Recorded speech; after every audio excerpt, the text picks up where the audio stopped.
Hello everyone, welcome back to my another মিষ্টি blog. তো তোমরা সবাই কেমন আছো অবশ্যই কমেন্ট করে জানিও। সো আমার চ্যানেলে তোমাদের সবাইকে জানাচ্ছি অনেক অনেক ওয়েলকাম। সো আজকে হচ্ছে একাদশীর পরের দিন, মানে দ্বাদশীর দিন আর কি। তো সকালবেলা উঠে আমি স্নান করে চলে গেছি গোপোষণার কাছে। তো তোমাদের একটু ভিডিও করে দেখিয়ে দিলাম। সো দেখতে থাকো ব্লগটা, আশা করছি তোমাদের অনেক অনেক ভালো লাগবে। তো দেখো গোপোষণাকে একটু প্রণাম করে ওখানে একটু ধূপধুনা দেখিয়ে তারপরে মা বলছিল যে যা, আজকে তো দ্বাদশীর দিন, আজকে নাকি তুলসী তলায় জল দেওয়াটা মানে ভালো আর কি। মা রোজই বলে, জানো তো, রোজই দিতে বলে, বাট আমারই কেন জানি না সময়ও হয় না, আর ওরকম মানে কি বলবো, আর স্নান করে আর হয়ই না ওরকম, যার জন্য আজকে ভাবলাম ঠিক আছে দিয়ে দিই। তো দিলাম, তারপরে হচ্ছে সূর্য নমস্কার করলাম। তারপরে দেখো আর কি সূর্য নমস্কারটা করছি। তো দেখো অমন করে তো দেখাতে পারছি না, ফোনটা রাখার জায়গা নেই, যার জন্য আর কি তোমাদের এমনি দেখিয়ে দিচ্ছি। তারপরে প্রণাম করে ঘটিটা নিয়ে রেখে আসলাম। তারপরে ঠাকুর ঘরে এসে মানে ঠাম্মি পুজো দিয়েছে, তো পুজো দেওয়া হয়ে গেছে, প্রসাদ রেখে দিয়েছি, পালন করতে হবে, যার জন্য আর কি প্রসাদ খেয়ে নিলাম। তারপরে হচ্ছে রান্নাবান্না হচ্ছে, আর কিছু খাইনি, যার জন্য আর কি এই বিস্কিটটা খেয়ে নিচ্ছিলাম। তারপরে দেখো ভাইয়ের সাথে একটু ঢং করলাম। তারপরে হচ্ছে এই দেখো আমাদের পারনের খাওয়া দাওয়া, হ্যাঁ, ফুলকপি দিয়ে পনির দিয়ে বানিয়েছিল, তারপরে এখানে বেগুন ভাজি আর একটা চচ্চড়ি বানিয়েছিল। আর হচ্ছে এখন দেখো আমাদের অষ্টপ্রহর চলছে, ঠিক আছে, আজকে প্রথম দিন। সো আজকে হচ্ছে ভগবানের কৃপায় আমাদের খাওয়া দাওয়া, মানে আমরা দিচ্ছি খাওয়া দাওয়াটা আর কি ওখানে। ভগবানের কৃপায়, ভগবান আশীর্বাদ করেছে জন্যই, মানে দয়া করেছে জন্যই আমরা দিতে পারছি আর কি। তো তোমরা সবাই আশীর্বাদ করো আরও যাতে এগিয়ে যেতে পারি, ভবিষ্যতে যাতে আরও আমার বাবা কাকা মারা যাতে যাতে সবাই আর কি দিতে পারে, ভগবানকে যাতে দিতে, ভগবান যাতে আরও দেয়, ভগবানকে যাতে আরও দিতে পারে, এটুকুই আর কি চাওয়া। সো দেখো এখন হচ্ছে যাচ্ছি দুধ আনতে যাবো আর কি। তো হ্যাঁ, ওই যে বলছিলাম অষ্টপ্রহরে আমি যাইনি, মা গেছে, যেহেতু আমাদের খাওয়া দাওয়া, তাই একটু সবজি টবজি বানাতে হবে, ওখানে না গেলে খারাপ দেখা যায়, অনেক মানুষ থাকে, তাও আর কি নিজেদের যেহেতু মানে আজকে খাওয়া দাওয়া, তার জন্য আর কি গিয়েছে মা। তো বাড়িতে আমি আর ভাই ছিলাম। তারপরে দেখো আমি যাইনি, বা আজকে আমাদের খাওয়া দাওয়ার জন্যই আর কি কিন্তু আমাদেরকে আটকে প্রসাদ দিয়েছে। এই দেখো এটাকে কিন্তু আমরা আটকে বলি, ঠিক আছে, তোমরা কী বলো অবশ্যই কমেন্ট করে জানিও। তো তারপরে আমি একটু নিলাম, এটা কি বলে বলো তো, এটা মিক্স করে একদম সব কয়টা মানে মিষ্টি বলো, বলো, ঝাল বলো, সব মিশিয়ে যখন মাখা হয় না, এটা টেস্টটা আরও অন্যরকম হয়। তারপর ঠাম্মি খুব ভালো করে মাখে, ঠাম্মি তো অষ্টপ্রহরে গেছে কী করে মাখবে, যার জন্য আর কি আমি একটু নিয়ে খেয়ে নিলাম। তারপরে দেখো বিকেলবেলা মানে কাকু ঠাম্মির জন্য কিছু কেনাকাটা করলো আর কি, ঠান্ডার কাপড় আনছে, তো এগুলো তোমাদের একটু দেখালাম আর কি। রাস্তায় ছিলাম, তো রাস্তায় আমার হাতে দিয়ে দিয়েছে, যার জন্য আর কি তোমাদের এভাবেই দেখালাম। তো দেখো এখন হচ্ছে মা বাড়ির পুজো দিচ্ছে, যেহেতু আজকে বাড়ির দিন, শনিবার, যার জন্য আর কি পুজো দিচ্ছে। তো আমি আর ভাই এখানে বসে পুজো দেখছিলাম। আর দেখো আমার কিন্তু বাড়িতে ওই অবস্থা, মানে আমি যেরকম থাকি ওরমই কিন্তু ব্লগ করি, হ্যাঁ, আমি কোথাও গেলে হয়তো অল্প সাজুগুজু করি, তাছাড়া বাড়িতে একদম নর্মাল সিম্পল থাকি, যার জন্য আর শুয়েও ছিলাম, যার জন্য অবস্থাটা খুবই খারাপ দেখা যাচ্ছে, হয়তো আমাকে কিছু মনে করো না। তো দেখো সন্ধ্যাও লেগে গেছে, দেখো চাঁদও উঠে পড়েছে, তারপরে দেখো চাঁদ উঠে পড়েছে। সো দেখো এখন হচ্ছে রাত্রি হয়ে গেল আর দেখতে দেখতে। তারপরে হচ্ছে ঠাকুর মানে শিব বাবার ওখানে গেল মা আর কি, সন্ধ্যা দিচ্ছে, তো আমিও রাস্তায় একটু গেলাম, নমস্কার করে আসলাম। এটা তো অভ্যাসই জানো, মানে কোনো দিন না আসতে পারলেও রাস্তায় আর কি বাড়ির থেকে আর কি নমস্কারটা করে নিই, নাহলে ভালো লাগে না।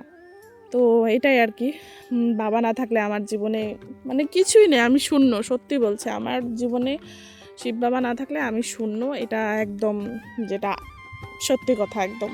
তো তারপরে দেখো এখন হচ্ছে যাচ্ছি বাড়ি আর কি, ভাইকে বলছিলাম ভাই আমাকে একটু ভিডিও করে দে, সো ওই আর কি দিচ্ছিল ভিডিও করে।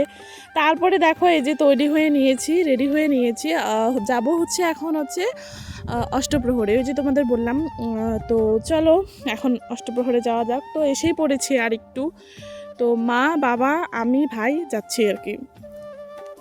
সো এই যে রাস্তার থেকে একদম পুরো লাইটিং মানে করে দিয়েছে, যাতে মানুষের রাস্তায় অসুবিধা না হয়, যার জন্য আর কি এই ব্যবস্থাটা করা। সো এই দেখো এখানে হচ্ছে অষ্টপ্রহর। তো এখানে কিন্তু আমাদের সব রকমের উৎসবই হয়, ঠিক আছে। এখানে ধরো দুর্গা পুজো হয়, তারপরে আরও অনেক কিছু আছে মানে এখানে হয় আর কি। তো এখানে রাধা গোবিন্দর মন্দির আছে, তো এখানে রোজই পুজো করা হয়। একটা দাদু আছে, ওই দাদুটা পুজো করে।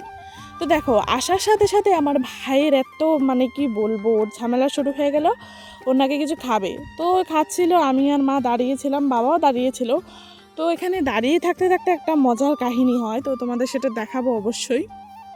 তো দেখো আমাদের বাড়িতে কিন্তু নিরামিষ চলছে, বাট আমার ভাই ও বাচ্চা মানুষ আর কি বলবো বলো, ও তো খাবেই। তো দেখো এদিকে হচ্ছে এই কুকুরটা মানে একটা বিয়ের সময় আমাদের এখানে বিয়ে ছিল একটা, তো ও তখন থেকে বাবাকে মানে খুব মানে চিনে রাখছে, যখনই দেখে বাবাকে একদম পুরো সামনে এসে পড়ে।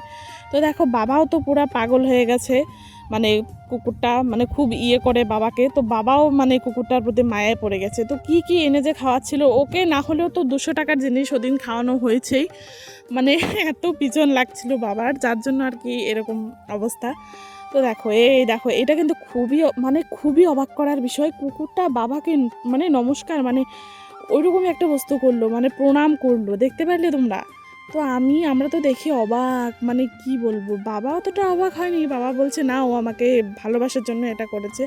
কিন্তু আমরা তো দেখি আশ্চর্যিত, বাপরে বাপ, নমস্কার করলো, কাউকে এরকম করেনি গাইস, বাবাকেই করলো শুধু, দেখতেই পাচ্ছ, দেখলেই তো তোমরা, মানে ভালো লাগলো খুব জিনিসটা দেখে, যে ওদের মধ্যে যে মনুষ্যত্ব জ্ঞানটা আছে, সত্যি বলতে আছে, সত্যি আছে, ওদের মধ্যে মনুষ্যত্ব জ্ঞানটা আছে, কিন্তু আমাদের মধ্যে বাস করা কিছু কিছু মানুষের মধ্যেই মানে নেই, সত্যি বলতে মনুষ্যত্ব জ্ঞানটা নেই। কাউকে উপকার করলে যে তাকে মানে সম্মান করাটা, তাকে যোগ্য সম্মানটা দেওয়াটা, তো সেটা তারা পারেই না, সত্যিই পারে না, কিন্তু এরা কিন্তু পারেই।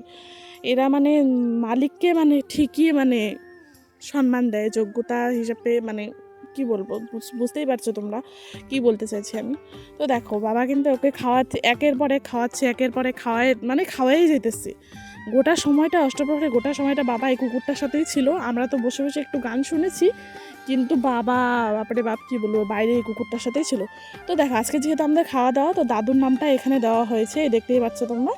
তো এই আর কি, তো বসে বসে কীর্তন শুনছিলাম আমরা। তারপরে দেখো এই যে কীর্তন হচ্ছিল, আজকে নাম কীর্তন আর কি, হরে কৃষ্ণ যেটা হয়, তো সেটাই আর কি। তো এখানে হচ্ছে দেখো এই যে টাকার সংখ্যা, কে কত চাঁদা দিয়েছে আর কি, তো সেটা আর কি লেখা আছে, তো সেটা তোমাদের একটু দেখিয়ে দিলাম। তারপরে দেখো প্রসাদ খেতে এসেছিলাম, প্রসাদ ভালোই হয়েছিল গাইস। তো ওইটাই, মন ভালো থাকলে তো ভালো হবে, অবশ্যই ভালো হবে, মন দিয়ে একটা কিছু করলে অবশ্যই সেটা সফল হয় আর কি। তো ভালো লাগছিল, খেয়ে ভালো লাগছে আর কি, ভালোই হয়েছে, ভগবানের কৃপায় তোমাদের আশীর্বাদে ভালোই হয়েছে। তো দেখো তারপরে হচ্ছে খাওয়া দাওয়া শেষ করে তারপরে চলে আসলাম হচ্ছে পান খেতে গাইস, এটা তো মাস্ট, এটা খেতেই হবে, এটা ছাড়া হবেই না। মানে কি বলবো, মা থাকলে অত সাহস পাই না, ঠিক আছে, যখন বাবা থাকে মানে বাবাকে বলে তো ভেলিয়ে ফুসলিয়ে তো টাকাটা নেওয়া যায় না, কিন্তু মার থেকে তো অত ওরম করে নিতে পারি না। তো এই আর কি, তারপরে হচ্ছে খাওয়া দাওয়া করে এখন হচ্ছে মানে যাবো আর কি বাড়ি। তো একটু ভিতরেও ঢুকে মানে দেখছিলাম আর কি কীর্তন হচ্ছিলো। আজকে মানুষের সংখ্যা সত্যি কম, যেহেতু আজকে প্রথম দিন, তাই আর কি, মানে প্রথম দিন সেরকম মানুষ হয়ই না, কি করে মানে বুঝি না কেন হয় না, কিন্তু লাস্ট দিন দেখলে পাগল হয়ে যাবা, এত মানুষ হয়, বসার জায়গা থাকে না, দাঁড়ানোর জায়গা থাকে না, কি বলবো আর। তো এই যে দেখতে পাচ্ছ একদমই ফাঁকা, কিন্তু লাস্টের দিন এখানটাই এত ভিড় হয়, বাইরে এত ভিড় হয়, ভিতরে তো হয়ই, বাইরে দাঁড়ানোর জায়গা থাকে না, খাওয়ার ওইখানে যে জায়গাটা থাকে সেখানে খাওয়ার জায়গা থাকে না, মানে জায়গা থাকেই না বলতে পারো এক। সো গাইজ আবার দেখা হবে অন্য একটা সুন্দর ভিডিওতে। তো আজকের মতন আসি, টাটা, বাই বাই। কেমন লাগলো অবশ্যই কমেন্ট করে জানিও, টাটা, বাই।